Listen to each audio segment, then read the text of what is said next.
بسم اللہ الرحمن الرحیم۔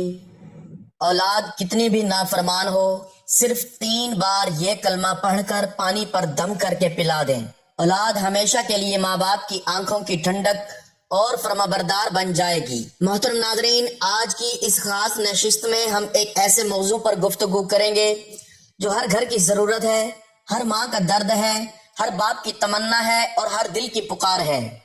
یہ موضوع ہے اولاد کی تربیت، ان کی فرمانبرداری، ان کا ماں باپ کے ساتھ حسن سلوک اور اس کے لیے قرآن و سنت کی روشنی میں رہنمائی۔ ناظرین، آج کے اس دور میں جہاں ہر طرف مادیت کا طوفان ہے، جہاں سکرینیں گھروں پر حاوی ہو گئی ہیں، جہاں بچے ماں باپ سے زیادہ موبائل فون کے قریب ہیں، جہاں نئی نسل اپنی والدین کی بات سننے کو بوجھ سمجھتی ہے، ایسے دور میں ہر ماں باپ کے دل میں ایک ہی سوال ابھرتا ہے کہ ہم نے اپنی اولاد کو پالا پوسا، پڑھایا لکھایا، ان کی ہر خواہش پوری کی، ان کے لیے راتوں کو جاگے دن کو محنت کی، لیکن پھر بھی وہ ہماری بات کیوں نہیں سنتے؟ وہ ہمارا ادب کیوں نہیں کرتے؟ وہ ہماری آنکھوں کی ٹھنڈک کیوں نہیں بنتے؟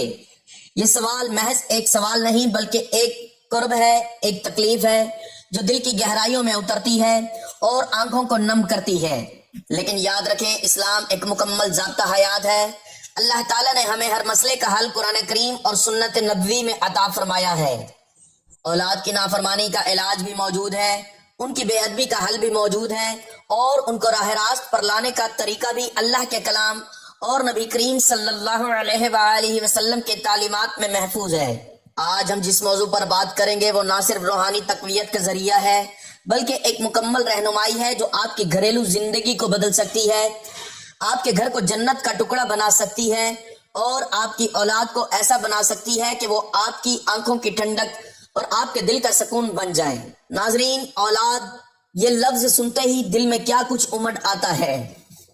ایک ماں کی وہ راتیں جو اس نے اپنے بچے کی بیماری میں جاگ کر گزاری ہیں، ایک باپ کی وہ تھکاوٹ جو اس نے اپنے بچوں کی خوشی کے لیے خوشی سے برداشت کی ہے، وہ لمحے جب بچہ پہلی بار ماما یا بابا کہتا ہے اور والدین کی دنیا ہی بدل جاتی ہے۔ یہ سب احساسات اللہ تعالیٰ کی عطا کردہ نعمت ہیں جن کا شکر ادا کرنا ہم پر واجب ہے۔ قرآن کریم میں اللہ تعالیٰ نے اولاد کو زینت الحیات الدنیا یعنی دنیا کی زینت اور آرائش قرار دیا ہے۔ یہ تعریف غور طلب ہے۔ اللہ تعالیٰ نے مال و دولت کو بھی زینت کہا اور اولاد کو بھی زینت کہا، لیکن اولاد کا درجہ بلند اس لیے ہے کیونکہ مال تو آپ کے ساتھ قبر میں نہیں جاتا، لیکن نیک اولاد کی دعائیں آپ کے ساتھ قبر میں بھی کام آتی ہیں۔ نبی کریم صلی اللہ علیہ وآلہ وسلم نے فرمایا کہ جب انسان مر جاتا ہے تو اس کے تمام اعمال کا سلسلہ منقطع ہو جاتا ہے سوائے 3 چیزوں کے: صدقہ جاریہ، وہ علم جس سے لوگ فائدہ اٹھائیں، اور نیک اولاد جو اس کے لیے دعا کرے۔ سوچیں، نیک اولاد کتنی بڑی نعمت ہے کہ جب انسان اس دنیا سے چلا جاتا ہے تب بھی اس کی نیک اولاد کی دعائیں اس کے درجات بلند کرتی رہتی ہیں۔ یہ ایک ایسا خزانہ ہے جو ختم نہیں ہوتا، ایک ایسی دولت ہے جو کبھی بوسیدہ نہیں ہوتی۔ لیکن آج کے دور میں صورتحال کیا ہے؟ ہم دیکھتے ہیں کہ بچے والدین کی عزت نہیں کرتے، ان کی باتیں نہیں مانتے، ان کے سامنے اونچی آواز میں بات کرتے ہیں، بلکہ بعض اوقات تو ایسے واقعات سامنے آتے ہیں جو دل کو کانپا دیتے ہیں۔ اس کی وجوہات کیا ہیں؟ پہلی وجہ تربیت کی کمی۔ ہم نے اپنے بچوں کو دنیاوی تعلیم تو دی لیکن دینی تربیت سے غافل رہے۔ ہم نے انہیں انگریزی، ریاضی، سائنس تو پڑھائی لیکن قرآن کے اخلاق نہ سکھائے۔ دوسری وجہ محبت کا غلط اظہار۔ بعض والدین بچوں سے اس قدر بے جا محبت کرتے ہیں کہ انہیں ہر بات پر ہاں کرتے رہتے ہیں، ہر خواہش پوری کرتے رہتے ہیں، کبھی نہ نہیں کہتے، اور پھر ایسے بچے خود سر اور ضدی ہو جاتے ہیں۔ تیسری وجہ ماحول کا اثر۔ آج کے میڈیا، سوشل میڈیا، فلموں اور ڈراموں نے بچوں کے ذہنوں میں یہ بھر دیا ہے کہ والدین کی اطاعت پرانے زمانے کی بات ہے، آزادی ہی اصل زندگی ہے۔ چوتھی وجہ روحانی تعلق کا ٹوٹنا۔ جب گھروں میں قرآن کی تلاوت بند ہو جائے، نماز نہ پڑھی جائے، اللہ کا ذکر نہ ہو تو اس گھر سے برکت اٹھ جاتی ہے اور اولاد بھی بے راہ ہو جاتی ہے۔ پانچویں وجہ دعا کی غفلت۔ ہم نے اپنی اولاد کے لیے دنیاوی سہولتیں تو بہم پہنچائیں لیکن اللہ تعالیٰ سے ان کی ہدایت اور اصلاح کے لیے دل سے دعا مانگنا بھول گئے۔ اب سوال یہ ہے کہ اس صورتحال کا علاج کیا ہے؟ جواب ایک ہی ہے کہ واپسی قرآن و سنت کی طرف۔ اللہ تعالیٰ کا کلام ہر درد کی دوا ہے، ہر مسئلے کا حل ہے، ہر پریشانی کا علاج ہے۔ جب ہم اللہ کے کلام کو تھامیں گے، نبی کریم صلی اللہ علیہ وآلہ وسلم کی سنت پر عمل کریں گے، صحابہ کرام کی تعلیمات کو اپنی زندگی میں لائیں گے، تو اللہ تعالیٰ ہماری اولاد کے دلوں کو بھی نرم فرمائے گا، انہیں ہدایت دے گا اور وہ ہماری آنکھوں کی ٹھنڈک بن جائیں گے۔ آج کی اس ویڈیو میں ہم تفصیل سے جانیں گے کہ قرآن کریم نے اولاد اور والدین کے رشتے کے بارے میں کیا فرمایا، احادیث نبوی میں اس موضوع پر کیا ہدایات ملتی ہیں، اسلام سے پہلے اور بعد اولاد کے ساتھ کیا سلوک ہوتا تھا، انبیاء کرام علیہم السلام نے اپنی اولادوں کے ساتھ کیا رویہ رکھا، صحابہ کرام رضی اللہ عنہم نے اپنے بچوں کے ساتھ کیا معاملہ کیا، نبی کریم صلی اللہ علیہ وآلہ وسلم بچوں پر کس قدر شفیق تھے، اور آخر میں ہم آپ کو وہ خاص قرآنی وظیفہ بتائیں گے جو اولاد کی اصلاح اور فرمانبرداری کے لیے انتہائی مؤثر ہے۔ تو آپ سے گزارش ہے کہ ویڈیو کو آخر تک لازمی دیکھیے گا، اس کو بالکل بھی سکپ نہیں کرنا، کیونکہ اختتام میں وہ اہم بات جس کے لیے آئے ہیں۔ اور ہاں، اگر آپ کو یہ ویڈیو مفید لگے تو لائک کریں، شیئر کریں اور ہمارے چینل کو سبسکرائب ضرور کریں تاکہ ایسی اور روحانی اور دینی معلومات آپ تک پہنچتی رہیں۔ اللہ تعالی ہم سب کو ہدایت دے، ہماری اولادوں کو صالح اور فرمانبردار بنائے اور ہمارے گھروں کو جنت کا نمونہ بنائے، آمین۔ ناظرین، فرمانبرداری سے مراد کسی جائز حکم کو خوش دلی، ادب اور احترام کے ساتھ ماننا اور اس پر عمل کرنا ہے۔ اسلام میں فرمانبرداری کا تصور بہت وسیع ہے۔ سب سے پہلے بندہ اپنے رب کا فرمانبردار بنتا ہے، پھر رسول اکرم صلی اللہ علیہ وآلہ وسلم کی اطاعت کرتا ہے، اور اس کے بعد والدین، اساتذہ اور دیگر جائز حقوق رکھنے والوں کے حقوق ادا کرتا ہے۔ اولاد کی فرمانبرداری سے مراد یہ ہے کہ بچے اپنے والدین کے جائز احکامات کو مانیں، ان کا احترام کریں، ان کی خدمت کریں، ان کی عزت و تکریم کا خیال رکھیں اور ان کے ساتھ حسن سلوک کا معاملہ کریں۔ اسلام نے والدین کے مقام کو بہت بلند رکھا ہے۔ قرآن کریم میں کئی مقامات پر اللہ تعالیٰ نے اپنی عبادت کے فوراً بعد والدین کے ساتھ حسن سلوک کا حکم دیا ہے۔ ارشاد باری تعالیٰ ہے، وَقَضَىٰ رَبُّكَ أَلَّا لِيَعْبُدُوا إِلَّا إِيَّاهُ وَبِالْوَالِدَيْنِ إِحْسَانًا۔ ترجمہ، اور آپ کے رب نے فیصلہ کر دیا ہے کہ تم اس کے سوا کسی کی عبادت نہ کرو اور والدین کے ساتھ اچھا سلوک کرو۔ یہ آیت اس حقیقت کو واضح کرتی ہے کہ اللہ تعالیٰ کی عبادت کے بعد سب سے بڑا حق والدین کا ہے۔ یہی وجہ ہے کہ نیک اولاد والدین کی آنکھوں کی ٹھنڈک اور دنیا و آخرت کی کامیابی کا ذریعہ بنتی ہے۔ اولاد کو والدین کا فرمانبردار کیوں ہونا چاہیے؟ والدین اولاد کے سب سے بڑے محسن ہوتے ہیں۔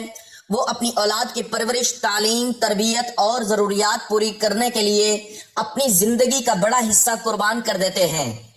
ماں حمل کی تکلیف برداشت کرتی ہے، بچے کو جنم دیتی ہے اور راتوں کی نیند قربان کر کے اس کی پرورش کرتی ہے۔ باپ محنت و مشقت کر کے اولاد کے لیے رزق کا انتظام کرتا ہے اور ان کے بہتر مستقبل کی فکر کرتا ہے۔ قرآن کریم میں ماں کی قربانیوں کا ذکر کرتے ہوئے فرمایا، حملتہ امہ وہنن علی وہن۔ ترجمہ، اس کی ماں نے اسے کمزوری پر کمزوری جھیلتے ہوئے پیٹ میں اٹھائے رکھا۔ جب والدین اتنی عظیم قربانیاں دیتے ہیں تو اولاد پر لازم ہے کہ وہ ان کا احترام کرے، ان کی خدمت کرے اور ان کے احسانات کا اعتراف کرے۔ رسول اللہ صلی اللہ علیہ وآلہ وسلم نے والدین کی خدمت اور اطاعت کو جنت کے حصول کا اہم ذریعہ قرار دیا ہے۔ ایک حدیث میں آپ صلی اللہ علیہ وآلہ وسلم نے فرمایا، والد جنت کے درمیانی دروازوں میں سے ایک دروازہ ہے، اب تم چاہو تو اس دروازے کی حفاظت کرو اور چاہو تو اسے ضائع کر دو۔ اسی طرح ایک شخص نے رسول اللہ صلی اللہ علیہ وآلہ وسلم سے پوچھا، اللہ تعالیٰ کے نزدیک سب سے زیادہ پسندیدہ عمل کون سا ہے؟ آپ صلی اللہ علیہ وآلہ وسلم نے فرمایا، نماز کو اس کے وقت پر ادا کرنا۔ اس نے پوچھا، پھر کون سا؟ آپ صلی اللہ علیہ وآلہ وسلم نے فرمایا، والدین کے ساتھ حسن سلوک کرنا۔ اس حدیث سے معلوم ہوتا ہے کہ والدین کے ساتھ اچھا سلوک کرنا اللہ تعالیٰ کے نزدیک بہت مجرب عمل ہے۔ اولاد کو والدین کا فرمانبردار کیسے ہونا چاہیے؟ نمبر 1، ادب و احترام کے ساتھ گفتگو کرنا۔ فرمانبرداری کا پہلا تقاضا یہ ہے کہ اولاد والدین سے نرم لہجے میں بات کرے۔ قرآن کریم میں فرمایا گیا، ترجمہ، انہیں اف تک نہ کہو۔ اگر والدین کی بات ناپسند بھی ہو تو بدتمیزی، غصہ یا بلند آواز اختیار نہیں کرنی چاہیے۔ نمبر 2، خدمت کرنا۔ والدین کی خدمت کرنا بہترین عبادتوں میں سے ہے۔ خاص طور پر بڑھاپے میں ان کی ضروریات کا خیال رکھنا، ان کی دوائیں، آرام اور ضروری کاموں میں مدد کرنا اولاد کا فرض ہے۔ نمبر 3، دعا کرنا۔ نیک اولاد ہمیشہ اپنے والدین کے لیے دعا کرتی ہے۔ قرآن کریم میں یہ دعا سکھائی گئی، رب ارحمہما کما ربیانی صغیرا۔ ترجمہ، اے میرے رب ان دونوں پر رحم فرما جیسا کہ انہوں نے بچپن میں میری پرورش کی۔ نمبر 4، ان کی خوشی کا خیال رکھنا۔ اولاد کو چاہیے کہ ایسے کام کرے جو والدین کو خوش کریں اور ایسے اعمال سے بچے جو انہیں دکھ پہنچائیں۔ نمبر 5، ان کے مشوروں کی قدر کرنا۔ والدین اپنی زندگی کے تجربات کی بنیاد پر اولاد کو نصیحت کرتے ہیں، ان کے مشوروں کو اہمیت دینا دانش مندی کی علامت ہے۔ فرما بردار اولاد کو دنیا اور آخرت دونوں میں بے شمار فوائد حاصل ہوتے ہیں، اللہ تعالیٰ کی رضا حاصل ہوتی ہے، والدین کی دعائیں نصیب ہوتی ہیں، گھریلو ماحول پرسکون رہتا ہے، رزق اور زندگی میں برکت آتی ہے، معاشرے میں عزت و احترام ملتا ہے، جنت کے حصول کے اسباب پیدا ہوتے ہیں۔ والدین کی نافرمانی اسلام میں کبیرہ گناہ میں شمار ہوتی ہے۔ نافرمان اولاد والدین کے دل دکھاتی ہے اور اللہ تعالیٰ کی ناراضی کا سبب بنتی ہے۔ ایسی اولاد معاشرے میں بھی عزت سے محروم ہو جاتی ہے اور اس کی زندگی سے برکت ختم ہو سکتی ہے۔ رسول اللہ صلی اللہ علیہ وآلہ وسلم نے فرمایا، اللہ تعالیٰ کی رضا والد کی رضا میں ہے اور اللہ تعالیٰ کی ناراضی والد کی ناراضی میں ہے۔ اسلام نے والدین کی اطاعت کا حکم دیا ہے، لیکن اگر وہ کسی گناہ یا شرک کا حکم دیں تو ایسی صورت میں ان کی بات نہیں مانی جائے گی، البتہ پھر بھی ان کے ساتھ حسن سلوک اور احترام کا معاملہ جاری رکھا جائے گا۔ قرآن کریم میں فرمایا، ترجمہ، اگر وہ تم پر زور ڈالیں گے کہ تم میرے ساتھ کسی کو شریک ٹھہراؤ تو ان کی بات نہ مانو، لیکن دنیا میں ان کے ساتھ اچھا سلوک کرتے رہو۔ ناظرین، اللہ تعالیٰ نے قرآن کریم میں اولاد اور والدین کے رشتے کے بارے میں متعدد مقامات پر ہدایات نازل فرمائی ہیں۔ سورۃ الکہف آیت 46 میں اللہ تعالیٰ نے فرمایا، المال والبنون زینۃ الحیات الدنیا والباقیات الصالحات خیر عند ربک ثوابا وخیر عملا۔ ترجمہ، مال اور اولاد دنیاوی زندگی کی زینت ہے اور باقی رہنے والی نیکیاں تمہارے رب کے نزدیک ثواب کے اعتبار سے بہتر ہیں اور امید کے اعتبار سے بھی بہتر ہے۔ اس آیت میں اللہ تعالیٰ نے اولاد کو دنیا کی زینت قرار دیا ہے، یعنی جس طرح زیور سے انسان کا حسن نکھرتا ہے اسی طرح نیک اولاد سے گھر کی رونق بڑھتی ہے اور والدین کا وقار بلند ہوتا ہے۔ لیکن ساتھ ہی اللہ تعالیٰ نے یہ بھی یاد دلایا کہ اصل قیمتی چیز باقیات الصالحات یعنی وہ اعمال صالح ہیں جو آخرت میں کام آئیں، اور نیک اولاد بھی انہی اعمال صالح میں شامل ہے۔ پھر سورۃ الاسراء آیت 23-24 میں اللہ تعالیٰ نے فرمایا، ترجمہ، اور تمہارے رب نے فیصلہ فرمایا ہے کہ تم اس کے سوا کسی کی عبادت نہ کرو اور والدین کے ساتھ اچھا سلوک کرو، اگر ان میں سے ایک یا دونوں تمہارے پاس بڑھاپے کو پہنچ جائیں تو انہیں اف بھی نہ کہو اور نہ انہیں جھڑکو اور ان سے عزت کی بات کرو اور ان کے سامنے رحمت سے انکساری کا بازو جھکاؤ اور دعا کرو، اے میرے رب ان دونوں پر رحم فرما جیسا کہ انہوں نے بچپن میں میری پرورش کی۔ یہ آیت کریمہ اولاد کو یہ سبق دیتی ہے کہ والدین کی خدمت اللہ کی عبادت کے بعد سب سے اہم فریضہ ہے۔ اللہ تعالیٰ نے اپنی عبادت کے حکم کے ساتھ ہی والدین کے ساتھ حسن سلوک کا حکم دیا، یہ اس رشتے کی عظمت اور اہمیت کی دلیل ہے۔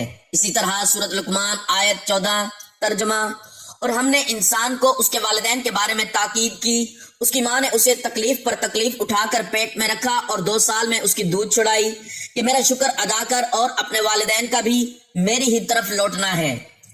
اس آیت میں ماں کی تکلیف کا خاص ذکر کیا گیا ہے تاکہ اولاد کو احساس ہو کہ ان کی ماں نے انہیں جنم دینے میں کیا قربانیاں دی ہیں اور ان قربانیوں کا بدلہ صرف یہ ہے کہ اولاد شاکر اور فرما بردار بنے۔ سورۃ الاحقاف آیت 15، ترجمہ، اور ہم نے انسان کو والدین کے ساتھ اچھا سلوک کرنے کی تاکید کی، اس کی ماں نے اسے تکلیف سے اٹھایا اور تکلیف سے جنا۔ اور پھر سورۃ الفرقان آیت 74، والذین یقولون ربنا هب لنا من ازواجنا وذریاتنا قرۃ اعین واجعلنا للمتقین اماما۔ ترجمہ، اور وہ لوگ جو کہتے ہیں اے ہمارے رب ہمیں ہماری بیویوں اور اولاد سے آنکھوں کی ٹھنڈک عطا فرما اور ہمیں پرہیزگاروں کا امام بنا دے۔ یہ آیت اہل ایمان کی دعا ہے جو وہ اللہ تعالیٰ سے مانگتے ہیں، یعنی اللہ کے مومن بندوں کی تمنا یہی ہے کہ ان کی اولاد ان کی آنکھوں کی ٹھنڈک بنے، اور اللہ تعالیٰ نے اسے قرآن میں جگہ دی، یعنی یہ دعا مانگنا مستحسن عمل ہے۔ نبی کریم صلی اللہ علیہ وآلہ وسلم نے اولاد اور والدین کے رشتے کے بارے میں بے شمار ارشادات فرمائے ہیں، جن میں سب سے پہلے والدین کی خدمت کا اجر کے بارے میں حضرت عبداللہ بن مسعود رضی اللہ تعالیٰ عنہ سے روایت ہے کہ انہوں نے نبی کریم صلی اللہ علیہ وآلہ وسلم سے پوچھا اللہ کے نزدیک سب سے پسندیدہ عمل کون سا ہے؟ آپ صلی اللہ علیہ وآلہ وسلم نے فرمایا وقت پر نماز پڑھنا۔ میں نے عرض کیا پھر کون سا؟ آپ نے فرمایا والدین کے ساتھ نیک سلوک کرنا۔ میں نے پھر پوچھا پھر کون سا؟ آپ نے فرمایا اللہ کی راہ میں جہاد کرنا۔ یہ حدیث بتاتی ہے کہ نماز کے بعد والدین کی خدمت سب سے افضل عمل ہے، یہاں تک کہ جہاد سے بھی پہلے۔ اب جب اولاد کو پتہ چلے کہ والدین کی خدمت اللہ کے نزدیک کس قدر محبوب ہے تو ان کا رویہ خود بخود بدل جائے گا۔ حضرت ابو ہریرہ رضی اللہ تعالیٰ عنہ سے روایت ہے کہ ایک شخص نبی کریم صلی اللہ علیہ وآلہ وسلم کے پاس آیا اور پوچھا یا رسول اللہ میرے حسن سلوک کا سب سے زیادہ حقدار کون ہے؟ آپ صلی اللہ علیہ وآلہ وسلم نے فرمایا تمہاری ماں۔ اس نے پھر پوچھا پھر کون؟ آپ نے فرمایا تمہاری ماں۔ اس نے پھر پوچھا پھر کون؟ آپ نے فرمایا تمہاری ماں۔ اس نے چوتھی بار پوچھا پھر کون؟ آپ نے فرمایا تمہارا باپ۔ نبی کریم صلی اللہ علیہ وآلہ وسلم نے 3 بار ماں کا نام لیا، یعنی ماں کا حق اولاد پر 3 گنا زیادہ ہے۔ کیوں؟ کیونکہ ماں نے حمل کی تکلیف اٹھائی، جنم کی تکلیف اٹھائی، دودھ پلانے کی محنت کی، رات رات جاگ کر پالا۔ باپ نے صرف کمائی کی لیکن ماں نے جسم کا حصہ لگایا۔ نیک اولاد کا صدقہ جاریہ ہے جس کے بارے میں نبی کریم صلی اللہ علیہ وآلہ وسلم نے فرمایا جب آدمی مر جاتا ہے تو اس کے عمل کا سلسلہ ختم ہو جاتا ہے مگر 3 چیزوں سے نہیں، صدقہ جاریہ، علم نافع جس سے فائدہ اٹھایا جائے، اور نیک اولاد جو اس کے لیے دعا کرے۔ یہ حدیث اولاد کی اہمیت پر روشنی ڈالتی ہے۔ نیک اولاد والدین کی وفات کے بعد بھی ان کے لیے نیکیوں کا ذریعہ بنتی ہے۔ نبی کریم صلی اللہ علیہ وآلہ وسلم نے فرمایا اللہ کی خوشنودی والدین کی خوشنودی میں ہے اور اللہ کی ناراضگی والدین کی ناراضگی میں ہے، یعنی جو اولاد والدین کو ناراض کرتی ہے وہ دراصل اللہ کو ناراض کرتی ہے، اور جو والدین کو خوش رکھتی ہے وہ اللہ کی خوشنودی حاصل کرتی ہے۔ یہ عظیم حقیقت ہے۔ اولاد کی تربیت کے حق کے حوالے سے نبی کریم صلی اللہ علیہ وآلہ وسلم نے فرمایا تم میں سے ہر شخص نگران ہے اور ہر ایک سے اس کی رعیت کے بارے میں سوال کیا جائے گا۔ امام نگران ہے، اس سے اس کی رعیت کے بارے میں سوال ہوگا۔ آدمی اپنے گھر والوں کا نگران ہے، اس سے اس کی رعیت کے بارے میں سوال ہوگا۔ عورت اپنے شوہر کے گھر کی نگران ہے اور اس سے سوال ہوگا۔ یہ حدیث بتاتی ہے کہ والدین پر اولاد کی تربیت کی ذمہ داری ہے اور اللہ تعالیٰ قیامت کے دن اس ذمہ داری کے بارے میں سوال کریں گے۔ ناظرین، اسلام سے پہلے عرب معاشرے میں اولاد کے ساتھ جو سلوک ہوتا تھا وہ انتہائی ظالمانہ اور وحشیانہ تھا۔ اس دور کی چند اہم تاریخ حقیقتیں یہ تھیں: بچیوں کو زندہ دفن کرنا۔ جاہلیت کا سب سے گھناؤنا جرم یہ تھا کہ جب کسی کے گھر بیٹی پیدا ہوتی تو اسے ذلت اور بدنامی سمجھا جاتا۔ بعض قبائل تو بچی کو پیدا ہوتے ہی زندہ زمین میں دفن کر دیتے تھے۔ قرآن کریم نے اس ظلم کو بیان کیا۔ وَإِذَا الْمَوْءُودَةُ سُئِلَتْ بِأَيِّ ذَنبٍ قُتِلَتْ، جب زندہ دفن کی گئی بچی سے پوچھا جائے گا کس گناہ کی وجہ سے اسے قتل کیا گیا۔ یہ منظر دل دہلا دینے والا ہے۔ ایک معصوم بچی جو ابھی دنیا میں آئی بھی نہیں، جو ابھی آنکھیں کھول رہی ہے، جسے ابھی ماں کی گود اور باپ کی آغوش چاہیے، اسے زمین میں دفن کر دیا جاتا تھا۔ کیا ہی بے ایمانہ دور تھا۔ اولاد کو غلام سمجھنا۔ جاہلیت میں باپ کو اپنے بچوں پر مکمل ملکیت حاصل تھی۔ وہ انہیں بیچ سکتا تھا، انہیں قرضے کے بدلے میں گروی رکھ سکتا تھا، انہیں جہاں چاہے بھیج سکتا تھا۔ بچوں کے کوئی حقوق نہیں تھے۔ یتیموں کا استحصال۔ جاہلیت میں یتیم بچوں کا مال کھانا عام تھا۔ یتیم لڑکیوں سے زبردستی شادی کر کے ان کی جائیداد ہتھیانا معمول تھا۔ کوئی ان کا پرسان حال نہیں تھا۔ بچوں سے مشقت۔ چھوٹی عمر کے بچوں سے محنت مشقت لینا، انہیں تعلیم اور کھیل سے محروم رکھنا اور انہیں ذاتی مفادات کے لیے استعمال کرنا عام تھا۔ اسلام کے آنے کے بعد انقلاب۔ اسلام نے آ کر اولاد کے حقوق کا ایک مکمل نظام دیا اور ہر طرح کے ظلم کو جڑ سے اکھاڑ پھینکا۔ بچوں کا تحفظ۔ اسلام نے بچیوں کو زندہ دفن کرنے کو ممنوع قرار دیا اور ان کی عزت و وقار بحال کیا۔ نبی کریم صلی اللہ علیہ وآلہ وسلم نے فرمایا جس نے 2 بچیوں کی اچھی تربیت کی وہ قیامت کے دن مجھ سے اس طرح ملے گا جیسے یہ دونوں انگلیاں ایک ساتھ ہیں۔ آپ نے اپنی دونوں انگلیاں ملائیں۔ بچوں کے حقوق۔ اسلام نے بچوں کو متعدد حقوق عطا کیے۔ پیدائش کے وقت عقیقہ اور اچھا نام رکھنا، ختنہ کروانا، دینی تعلیم و تربیت دینا، اچھا کھانا، لباس اور رہائش فراہم کرنا، شادی کا اہتمام کرنا، انصاف کے ساتھ سب بچوں کے ساتھ برابر سلوک، یتیموں کا تحفظ۔ اسلام نے یتیموں کے مال کی حفاظت کو فرض قرار دیا اور ان کا مال کھانے کو سخت عذاب کا باعث قرار دیا۔ اولاد کے ساتھ نرمی، اسلام نے بچوں کے ساتھ نرمی، محبت اور پیار کا درس دیا اور سختی اور ظلم کو منع کیا۔ یہ وہ انقلاب عظیم تھا جو اسلام نے برپا کیا، جاہلیت کی تاریکی سے نکال کر اسلام کی روشنی میں لا کر بچوں کی دنیا بدل دی۔ حضرت ابراہیم علیہ السلام کا واقعہ انبیاء اور اولاد کے رشتے کی سب سے خوبصورت مثال ہے۔ جب اللہ تعالیٰ نے حضرت ابراہیم علیہ السلام کو خواب میں دکھایا کہ وہ اپنے بیٹے کو ذبح کر رہے ہیں تو آپ نے کیا کیا؟ آپ نے اپنے بیٹے حضرت اسماعیل علیہ السلام سے بات کی، اے میرے پیارے بیٹے، میں خواب میں دیکھتا ہوں کہ تجھے ذبح کر رہا ہوں، تو بتا تیری کیا رائے ہے؟ یہ دیکھیں ایک نبی اپنے بیٹے سے کیا رائے مانگ رہے ہیں۔ یہ ہے وہ طریقہ جو اسلام سکھاتا ہے۔ بچوں کو بھی اہم فیصلوں میں شامل کرو، ان کی رائے کی عزت کرو، انہیں محسوس کراؤ کہ وہ بھی اہم ہیں۔ اور حضرت اسماعیل علیہ السلام کا جواب دیکھیں، اے ابا جان، وہ کریں جو آپ کو حکم ہے، آپ مجھے انشاءاللہ صبر کرنے والوں میں پائیں گے۔ یہ ہے اولاد کا ادب، باپ کی بات پر ہاں، بغیر کسی شکوے کے، بغیر کسی اعتراض کے، اور یہ رویہ اسی وقت آتا ہے جب والدین نے تربیت اچھی کی ہو۔ حضرت یعقوب علیہ السلام کو اللہ تعالیٰ نے 12 بیٹے عطا کیے، ان میں حضرت یوسف علیہ السلام کا مقام سب سے بلند تھا۔ جب بھائیوں نے حضرت یوسف علیہ السلام کو کنویں میں ڈال دیا اور باپ کو جھوٹ بولا کہ بھیڑیا کھا گیا، تو حضرت یعقوب علیہ السلام کا درد، اور وہ ان سے منہ پھیر گئے اور کہا، اے یوسف کے لیے میرا غم، اور غم سے ان کی آنکھیں سفید ہو گئیں۔ یعنی حضرت یعقوب علیہ السلام بیٹے کے غم میں اندھے ہو گئے۔ اتنا درد، اتنی محبت، یہ ہے باپ کا دل۔ اور پھر جب حضرت یوسف علیہ السلام سے ملاقات ہوئی تو والد نے بیٹے کو گلے لگایا، دونوں رو پڑے۔ یہ محبت کا وہ لمحہ ہے جو قیامت تک کے لیے قرآن میں محفوظ ہو گیا۔ حضرت لقمان علیہ السلام نے اپنے بیٹے کو جو نصیحتیں کی وہ قرآن کریم میں محفوظ ہیں، اور یہ ایک مکمل تربیتی نظام ہے۔ شرک مت کرو، والدین کا شکر ادا کرو، چھوٹے سے چھوٹے عمل کا بھی حساب ہوگا۔ نماز قائم کرو، نیکی کا حکم دو اور برائی سے روکو، مصیبتوں پر صبر کرو، تکبر مت کرو، چال میں میانہ روی رکھو۔ یہ نصیحتیں آج بھی اتنی ہی کارگر ہیں جتنی اس زمانے میں تھیں۔ حضرت نوح علیہ السلام کی کہانی تکلیف دہ ہے۔ انہوں نے ساری زندگی اللہ کی دعوت دی، لیکن ان کا اپنا بیٹا ایمان نہیں لایا۔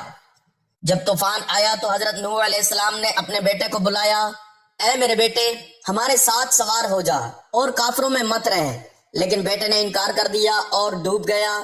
حضرت نوح علیہ السلام نے اللہ سے دعا مانگی کہ اے اللہ، میرا بیٹا میرے گھر والوں میں سے تھا، لیکن اللہ نے فرمایا وہ تمہارے اہل میں سے نہیں تھا کیونکہ وہ نیک نہیں تھا۔ یہ واقعہ بتاتا ہے کہ نیک والدین کی نیکی بھی اولاد کو فائدہ نہیں دیتی جب تک اولاد خود ایمان اور عمل نہ لائے، اور ساتھ ہی یہ بھی بتاتا ہے کہ نبی جیسے باپ نے بھی آخر وقت تک بیٹے کو بلایا، انہوں نے ہار نہیں مانی۔ ناظرین، صحابہ کرام رضی اللہ عنہم نے نبی کریم صلی اللہ علیہ وآلہ وسلم سے تربیت پائی تھی، اس لیے ان کا اپنی اولادوں کے ساتھ رویہ بھی مثالی تھا۔ حضرت عمر فاروق رضی اللہ تعالیٰ عنہ اور ان کے بیٹے حضرت عمر رضی اللہ تعالیٰ عنہ انتہائی سخت اور منصف مزاج خلیفہ تھے، لیکن اپنے بچوں کے ساتھ ان کا رویہ محبت اور تربیت پر مبنی تھا۔ ان کے بیٹے حضرت عبداللہ بن عمر رضی اللہ عنہما صحابہ میں سب سے زیادہ سنت نبوی کی پیروی کرنے والوں میں شمار ہوتے تھے۔ یہ تربیت کا نتیجہ تھا۔ ایک مرتبہ حضرت عمر رضی اللہ تعالیٰ عنہ نے اپنے بیٹے عبداللہ سے پوچھا، لوگ تمہارے بارے میں کیا کہتے ہیں؟ عبداللہ نے کہا، وہ کہتے ہیں کہ میں اچھا ہوں۔ حضرت عمر نے فرمایا، لیکن میں تم میں کچھ کمزوریاں دیکھتا ہوں، اور پھر انہیں نصیحت کی۔ یہ ہے باپ کا کردار، تعریف ہو تو بھی نشاندہی کرو تاکہ اولاد خود احتسابی سے غافل نہ ہو۔ حضرت ابوبکر صدیق رضی اللہ تعالیٰ عنہ اور ان کی اولاد، حضرت ابوبکر رضی اللہ تعالیٰ عنہ کی 4 اولادیں تھیں، 2 بیٹے عبد الرحمن اور محمد، اور 2 بیٹیاں حضرت عائشہ اور حضرت اسما۔ ان کی تربیت دینی خطوط پر کی۔ حضرت عائشہ رضی اللہ عنہا نے علم کی وہ اعلیٰ مقام حاصل کیا کہ وہ ام المؤمنین اور امت کی معلمہ بن گئیں۔ یہ باپ کی تربیت کا نتیجہ تھا۔ حضرت علی رضی اللہ تعالیٰ عنہ اور ان کی اولاد، حضرت علی رضی اللہ تعالیٰ عنہ نے اپنے بیٹوں حضرت حسن اور حضرت حسین رضی اللہ عنہما کو ایسی تربیت دی کہ وہ جنت کے جوانوں کے سردار قرار پائے۔ حضرت علی رضی اللہ تعالیٰ عنہ نے اپنے بچوں کو قرآن، ادب، بہادری اور دین کی تعلیم دی، اور ہر وقت ان کے ساتھ محبت اور شفقت کا معاملہ کیا۔ حضرت علی رضی اللہ تعالیٰ عنہ نے فرمایا، اپنی اولاد کو 3 چیزیں سکھاؤ: سچ بولنا، امانت ادا کرنا اور وعدہ پورا کرنا۔ حضرت عبداللہ بن عباس رضی اللہ عنہما نبی کریم صلی اللہ علیہ وآلہ وسلم کے چچا زاد حضرت عبداللہ بن عباس رضی اللہ عنہما نے علم کا وہ مقام پایا کہ انہیں ترجمان القرآن کہا جاتا ہے۔ یہ اس لیے ہوا کیونکہ نبی کریم صلی اللہ علیہ وآلہ وسلم نے ان کے لیے دعا فرمائی تھی اور ان کی والدہ نے انہیں نبی کریم صلی اللہ علیہ وآلہ وسلم کی خدمت میں رکھا۔ یہ ہے تربیت کا صحیح طریقہ۔ اپنی اولاد کو دین کے قریب کرو، علم کی مجالس میں لے جاؤ، نیک لوگوں کی صحبت دلاؤ۔ نبی کریم صلی اللہ علیہ وآلہ وسلم کا بچوں پر شفقت اور نرمی کا معاملہ۔ ناظرین، نبی کریم صلی اللہ علیہ وآلہ وسلم سراپا رحمت تھے اور بچوں کے ساتھ ان کی شفقت و محبت کا انداز بیان سے باہر ہے۔ حضرت حسن و حسین رضی اللہ عنہما سے محبت۔ نبی کریم صلی اللہ علیہ وآلہ وسلم حضرت حسن اور حضرت حسین رضی اللہ عنہما سے بے پناہ محبت فرماتے تھے۔ ایک مرتبہ آپ نماز میں سجدے میں تھے کہ حضرت حسن رضی اللہ عنہ آپ کی پشت پر چڑھ گئے۔ آپ صلی اللہ علیہ وآلہ وسلم نے سجدہ لمبا کر دیا تاکہ بچے کو تکلیف نہ ہو۔ صحابہ نے عرض کیا، یا رسول اللہ، آپ نے سجدہ اتنا لمبا کیا کہ ہم نے سوچا شاید وحی آ رہی ہے۔ آپ نے فرمایا، نہیں، میرے بیٹے حسن مجھ پر سوار ہوئے تھے تو میں نے ناپسند کیا کہ جلدی کروں۔ سوچیں، نماز جو عبادتوں کا ستون ہے، اس میں بھی آپ نے بچے کی خوشی کا خیال رکھا۔ یہ ہے اسلام کی تعلیم، بچوں پر نرمی اور شفقت۔ بچے کو گود میں اٹھانا۔ ایک مرتبہ ایک شخص نے نبی کریم صلی اللہ علیہ وآلہ وسلم کو دیکھا کہ آپ ایک بچے کو چوم رہے ہیں۔ اس نے کہا، میرے 10 بچے ہیں لیکن میں نے کبھی کسی کو نہیں چوما۔ نبی کریم صلی اللہ علیہ وآلہ وسلم نے فرمایا، جو رحم نہیں کرتا اس پر رحم نہیں کیا جاتا۔ یہ حدیث بہت واضح پیغام دیتی ہے کہ اگر آپ اپنے بچوں کے ساتھ محبت کا اظہار نہیں کرتے، انہیں پیار نہیں دیتے، تو پھر وہ آپ سے قریب کیسے ہوں گے؟ بچوں کو پیار چاہیے، گلے لگانا چاہیے، بوسہ چاہیے، یہ ان کی نفسیاتی ضرورت ہے۔ بچوں کے ساتھ کھیلنا۔ نبی کریم صلی اللہ علیہ وآلہ وسلم بچوں کے ساتھ کھیلتے تھے۔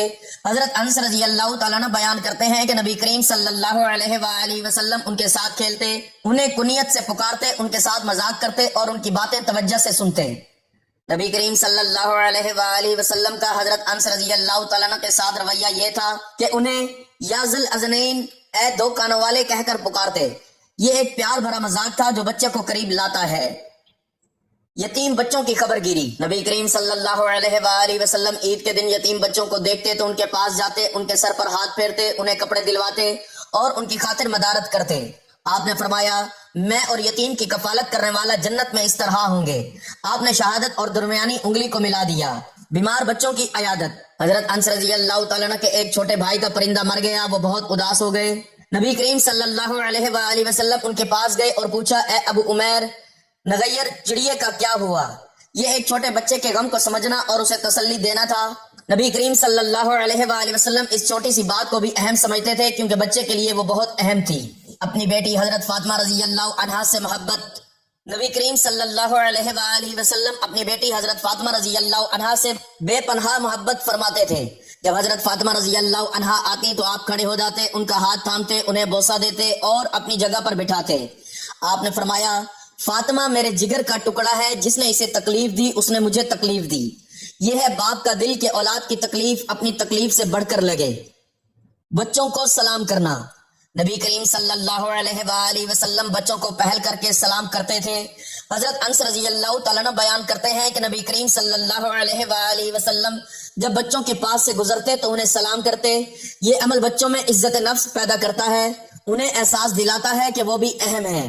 بچوں کو نماز سکھانا۔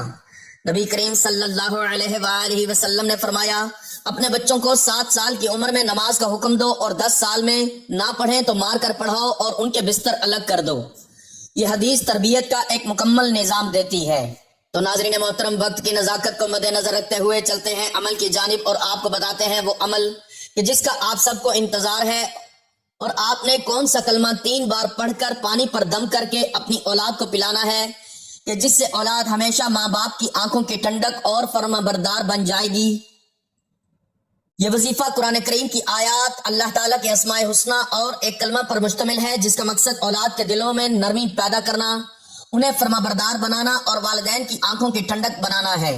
تو ناظرین، یہ عمل آپ دن میں کسی بھی وقت کر سکتے ہیں۔ اگر آپ کسی نماز کے بعد پڑھنا چاہیں تو افضل ہے، اور اس کے لیے سب سے بہتر وقت صبح نماز فجر کے بعد کا وقت ہے، کیونکہ اس عمل کا زیادہ اثر بھی اسی وقت ہوتا ہے۔ جب صبح آپ نماز فجر ادا کر لیں تو طلوع آفتاب سے پہلے، سورج نکلنے سے پہلے جو بھی بچہ تنگ کرتا ہو اس کی پیشانی پر، بچہ یا بچی ہو اس کی پیشانی پر، ماتھے پر ہاتھ رکھنا ہے، پھر آسمان کی طرف اپنے چہرے کو کر لینا ہے، اور اسی طرح آپ نے اس عمل کو کرنا ہے۔ اس عمل کے دوران آپ نے پانی کا ایک گلاس بھر کر رکھ لینا ہے، اور پھر دل میں یہ نیت کرنی ہے کہ اے اللہ، میں یہ عمل تیری رضا کے لیے اور اپنی اولاد کی فرما برداری اور بہتری کے لیے کر رہا ہوں۔ اور پھر آپ نے یہ نیت کرتے ہوئے سب سے پہلے حضور پاک صلی اللہ علیہ وآلہ وسلم کی ذات اقدس پر درود پاک کا نذرانہ پیش کرنا ہے۔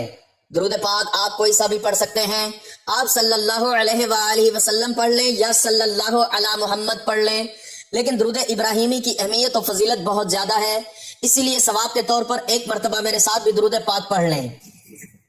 اللہم صلی علی محمد وعلی آل محمد کما صلیت علی ابراہیم وعلی آل ابراہیم انک حمید مجید، اللہم بارک علی محمد وعلی آل محمد کما بارکت علی ابراہیم وعلی آل ابراہیم انک حمید مجید۔ درود پاک پڑھنے کے بعد آپ نے اللہ تعالیٰ کے یہ 3 مبارک نام پڑھ لینے ہیں، یا لطیف، یا خبیر، یا ودود۔ اللہ تعالیٰ کے 3 ناموں پر مشتمل یہ وظیفہ اولاد کی اصلاح کے لیے انتہائی مفید ہے۔ یا لطیف، اللہ تعالیٰ لطیف ہیں، یعنی وہ ہر باریک سے باریک بات جانتے ہیں اور لطف و کرم فرماتے ہیں، وہی سخت دلوں کو نرم کر سکتے ہیں۔ یا خبیر، اللہ تعالیٰ ہر چیز سے خبردار ہے، جو جانتے ہیں کہ آپ کی اولاد کے ساتھ کیا ہو رہا ہے اور آپ کے دل میں کیا قرب ہے۔ یا ودود، اللہ تعالیٰ محبت کرنے والے ہیں اور محبت پیدا کرنے والے ہیں، وہ آپ کی اولاد کے دل میں آپ کی محبت ڈال سکتے ہیں۔ آپ نے اللہ تعالیٰ کے ان 3 ناموں کو ہاتھوں کی انگلیوں پر یا تسبیح کے دانوں پر گن کر پورے 100 مرتبہ پڑھ لینا ہے۔ تینوں کو ملا کر پڑھیں گے تو 1 شمار ہوگا۔ اسی طرح آپ نے 100 مرتبہ کی تعداد مکمل کر لینی ہے، اور پھر اس پانی کے گلاس پر دم کر کے بچے کی پیشانی سے ہاتھ کو ہٹا لینا ہے، اور پھر 1 مرتبہ آیت الکرسی پڑھ لینی ہے۔ اللہ لا الہ الا هو الحی القیوم لا تأخذه سنة ولا نوم له ما في السماوات وما في الارض من ذا الذی یشفع عنده الا بإذنه یعلم ما بین ایدیہم وما خلفہم ولا یحیطون بشیء من علمه الا بما شاء وسع کرسیہ السماوات والارض ولا یؤودہ حفظہما وهو العلی العظیم۔ 1 مرتبہ آیت الکرسی پڑھنے کے بعد آپ نے یہ کلمہ 41 مرتبہ پڑھ لینا ہے، ربنا حب لنا من ازواجنا وذریاتنا قرۃ اعین واجعلنا للمتقین اماما۔ 41 مرتبہ یہ پڑھنے کے بعد آپ نے آخر میں اتنا ہی درود پاک پڑھنا ہے جتنا عمل کے شروع میں پڑھا تھا، اور پھر 1 مرتبہ دوبارہ آپ نے اس پانی کے گلاس پر یہ عمل کر کے دم کر لینا ہے، اور پھر اس پانی کو اپنی اولاد کو پلا دینا ہے۔ ناظرین یاد رکھیں، وظیفے کا فائدہ اسی وقت ہوگا جب خود نماز پڑھیں اور اللہ تعالیٰ سے تعلق مضبوط کریں، حرام کمائی سے بچیں، بچوں کے ساتھ نرمی کا معاملہ کریں، محبت کا سلوک رکھیں، صبر کریں، اور نتیجہ اللہ پر چھوڑ دیں۔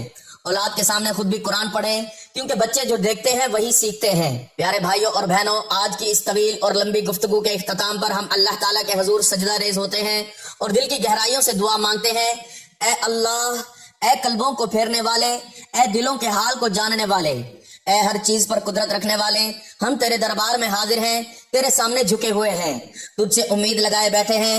اے اللہ، ہماری اولاد کو اپنی پناہ میں لے لے، ان کے دلوں کو ہدایت کے نور سے روشن فرما، انہیں نیکی اور تقوی کی راہ پر چلا، انہیں شیطان کے وسوسوں سے محفوظ رکھ، اور انہیں دنیا کی بری صحبتوں اور برے اثرات سے بچا۔ اے اللہ، ہمارے بچوں کے دلوں میں ماں باپ کی محبت ڈال، ان کے دلوں کو نرم فرما، ان میں والدین کا ادب اور عزت کا جذبہ پیدا فرما، انہیں وہ نیک اولاد بنا جس کا ذکر تیرے قرآن میں ہے، جو والدین کی آنکھوں کی ٹھنڈک ہو۔ اے اللہ، جن ماؤں نے آج کا یہ بیان سنا ہے اور جن کی آنکھوں میں آنسو ہیں اپنی اولاد کی بے راہ روی پر، انہیں صبر عطا فرما اور ان کی اولاد کو ہدایت دے۔ جن باپوں نے دن رات محنت کی اور پھر بھی اولاد کا پیار نہ ملا، ان کے دلوں کو سکون دے اور انہیں مایوس مت کر۔ اے اللہ، ہمارے گھروں کو قرآن کی برکت سے بھر دے، ہمارے گھروں میں تیرا ذکر جاری رہے، ہمارے گھروں میں نماز ادا ہوتی رہے، اور ہمارے گھر جنت کا نمونہ بن جائیں۔ اے اللہ، نبی کریم صلی اللہ علیہ وآلہ وسلم نے ہمیں جو طریقہ سکھایا، ہمیں اس پر چلنے کی توفیق دے۔ انبیاء کرام علیہ السلام نے جیسے اپنی اولادوں کو پالا، ہمیں بھی ویسی تربیت کرنے کی ہمت اور سمجھ دے۔ صحابہ کرام رضی اللہ عنہم نے جیسے اپنے بچوں کو دین کا وارث بنایا، ہمیں بھی یہ سعادت نصیب فرما۔ اے اللہ ہمارے گھروں سے غم، پریشانی، ناچاکی اور دوری دور فرما، اور ان گھروں میں محبت، یکجہتی، ادب و احترام کے چراغ روشن فرما۔ اے اللہ ہمیں دنیا میں نیکی دے اور آخرت میں بھی نیکی دے، اور ہمیں جہنم کے عذاب سے بچا۔ اے اللہ ہماری اولادوں کو ہمارے لیے صدقہ جاریہ بنا، ایسی نیک اولاد جو ہمارے مرنے کے بعد بھی ہمارے لیے دعائیں کریں، ہمارے لیے قرآن پڑھیں اور ہمارے لیے اصال ثواب کریں، آمین۔ ناظرین محترم، آج ہی سے اپنی اولاد کے لیے دل کی گہرائی سے دعا مانگیں، انہیں قرآن کے قریب کریں، ان کے ساتھ محبت کا پرتاب کریں اور اللہ پر بھروسہ رکھیں۔ اللہ تعالی ہم سب کی اولادوں کو صالح، فرما بردار اور آنکھوں کی ٹھنڈک بنائے، آمین آمین یا رب العالمین۔ دعا ہے کہ اللہ تعالیٰ میرا سنانا اور آپ کا سننا اپنی بارگاہ میں قبول و منظور فرمائے، آمین۔ ناظرین گزارش ہے کہ اللہ تعالیٰ کے 99 ناموں میں سے کوئی ایک نام لکھ کر کمنٹس میں ضرور شیئر کریں۔ اللہ تعالیٰ ہم سب کا حامی و ناصر ہو، آمین، جزاک اللہ۔